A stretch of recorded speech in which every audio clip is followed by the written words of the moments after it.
Moving ahead now, I would like to call upon stage our keynote speaker, Mr. Bhardwaj, Joint Director IT and Cybersecurity, Ministry of Defense.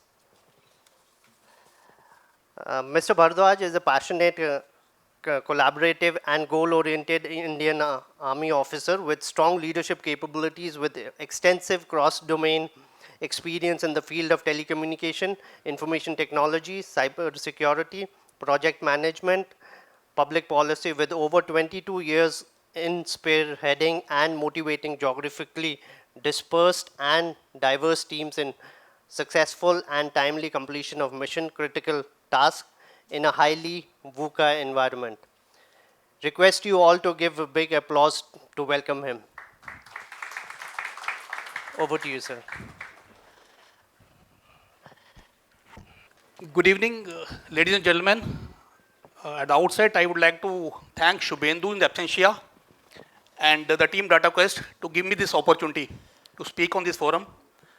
And the same breath, I would confess that while I was speaking to Shubhendu about the topic, I was quite hesitant because sitting in front of me are my seniors from Army, Colonel Pandey, and my seniors from industry who are deep dive into this work, whose expertise is much more than mine. But Shubhendu insisted, and that's why I'm standing here, and I'll try to do some justice to the topic.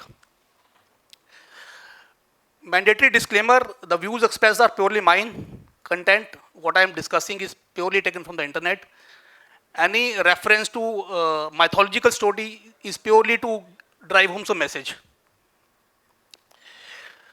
To set the context of the topic, let me start with some good news and some bad news.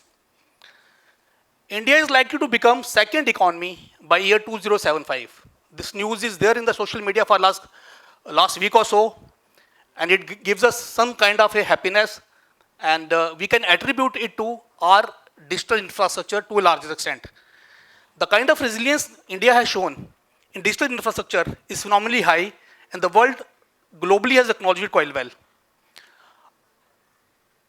Our standings in terms of cyber security, as per the report of UN, we've gone to the rank 10 from 47. We jumped about 37 ranks. That's a good beginning. And as we speak today, tomorrow our Home Minister, he's attending a meeting, and he's rather chairing a meeting handling issues with respect to cyber security in artificial intelligence, metaverse, and NFT. That's the kind of impetus our government is giving toward the cyber security and issues like that. And you would have seen data protection bill. It has been approved by cabinet last week. Though the journey started about a decade back, somewhere in 2011-12, we had this process. Though it has taken some time, but there as Durustai, we are on the right track. And in another 2-3 years, likely to come our couple of acts which will make our life in this digital world quite safe. Government, you would have heard Prime Minister Modi's statement of making cyber security as a part of a national security. That is kind of impetus, the cyber security, he's been driven by the top men of the country. Okay, now coming to bad news. As per WF study, the cyber crime is the largest man-made risk to the human economy of any nation. And for a country like ours, which is likely to grow economically, this is a major challenge. And second one, if we see the third report, the kind of attacks our country is facing, we are almost, India is third largest country which is attacked. It's not only government agencies or PSUs, it is financial institutions, MSMEs, and one and all sectors equally affected. Okay, gentlemen, when God created this earth, there was some semblance of keeping it safe and secure.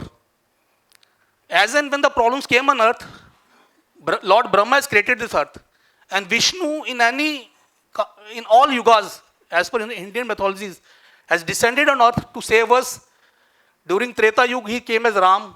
Dwarpa Yuga, he came as Lord Krishna. And they say in Kali Yuga, in which we are living today, there will be Kalki avatar of Lord Vishnu who will come and save us. But gentlemen, things have changed. Now we are no more living in a physical world. We all moved to a digital world. It's not by choice now. If we all notice at our homes, from say 2020 to 2023 as we stand, the number of hours we, our children, our parents than on social media. We just go to social world, the digital world, without any, there is no requirement, there is no checks, there are no balances. There is no security involved there. There are no defined rules of games. There is no security as far as the individuals comes. And this world is so complex that it has killed the security itself. There is no concept of security there. And if we expect that Lord Bhagwan Vishnu will come to save us, that I guess don't stand now. It has to be, it's our created world, we have to make it more safe and secure. Just a journey of last 40, 50 years, how the digital world has evolved. If you look at it, it started with starting of internet, that gives impetus. All along the journey, we kept getting new technologies involved, and so were the new kind of attacks.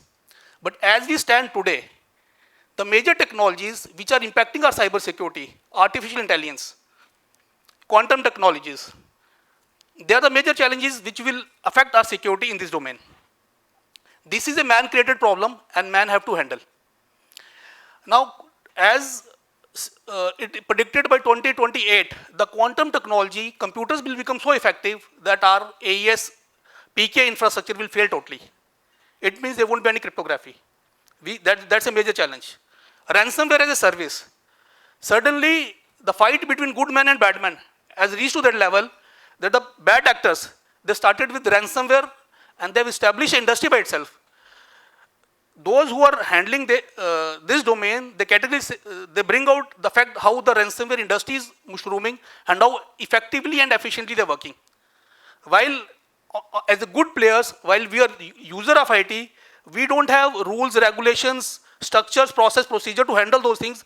But those who are executing attacks on us, they have well-defined industry, and they have been able to do damage as and when they want at the choice of their timings. It's man versus man war. And with AI coming now, it is man or good AI versus good AI war. Look at the, purposefully I've shown this slide. All through this journey of digitalization, man has been trying continuously to evolve with the security mechanisms. But issue is, whenever we introduce a technology, knowingly or unknowingly, we have vulnerabilities. Bad players exploit those vulnerabilities, and then we make a patch. This cycle keeps going on and on. That's how you'll always find that security, the attacker, somebody who's to exploit the technology, he's on the upper side. Okay, I'll take your attention toward history of warfare. The recorded history of warfare, gentlemen, is almost about the history of humankind. That is about 5,500 years ago. And if we scan through the history of warfare, there are 8 kind of different warfares which have evolved in last 5,500 years. Fundamentally, the principles of war has remained same. It is how the war is executed has changed. I would like to get your attention to modern warfare. Generally, they say it started somewhere close to 1990s. Within 30 years, it has undergone 3 transformations. If we apply our mind, what has that made that in 30 years, the warfare mechanism has undergone 3 transformations? It is how technology has been used in war. Take the example of US-Iraq War 1992, US-Iraq War 2003, Russia-Ukraine War of 2014. The war hardly lasted for a month because the country in power, the country who has more technology, could subjugate the weak country through info domination only. Today, as we stand, Russia-Ukraine war is 500-day plus. It is because Ukraine was prepared and it had a support of NATO countries to take care of networks, take care of info dominance. Had that kind of support won't be there, this war would have lasted like Crimea war, probably less than in a month. The current day war is all about dominance of information and controlling of information. Now let me take your mind to what's happened after Corona. Your work culture changed, the office parameter reduced, your working started from everywhere. The clear boundaries of office and work, they have evaporated. This diagram is chaotic because this shows how does a battlefield look like, and it's chaotic by design. It's not chaotic by design. Take a classical example. War is fought land, air, and sea. Cyber is ubiquitous in all the domains, and today we have gone even to space. I'll just I'll just build up a small narrative. What happens? Satellite picks up an image of anything happening in South China Sea. Pass that image down to any ground station anywhere in the earth. Some kind of computation happens on that image, an int is driven, analysis made, information is given to shooter to engage the target. The challenge with any army commander today is, anybody who's to take decision is to reduce this shooter to sensor to shooter link. What I mean to say, the war revolves around passing of information. It could be from space, it could be from naval ship, it could be from any aerial platform, moving all across geographies. Any advanced country, any country who can control this information, who can ensure right information, right place, has a upper edge. And that's how the modern wars are fought. As I was bringing on the last slide, what is happening in today's work culture? We are not working from offices. We are working geographically apart. Where is the information flowing? Information is flowing not within a perimeter. They're all open. The way data was handled in the war, if we apply same kind of concept to the data which is handled today, I feel that approach would be a right approach. And why I'm saying so? Because based on the studies, the statement by Brigadier Phil Davis, he studied these wars and he made this statement, and he quoted and he say, we face an inflection point between the industrial age and information age. Defense will need to take the initiative if it is to retain its competitive edge relating to utility and centrality of information. If we have to have that edge, the core is the information, preserving that information, handling that information, ensuring its security rightly. And that's how, based on the studies, Department of Defense and NIST carried out this data-centric security. If I speak of securing my data, control has to be inbuilt in the data.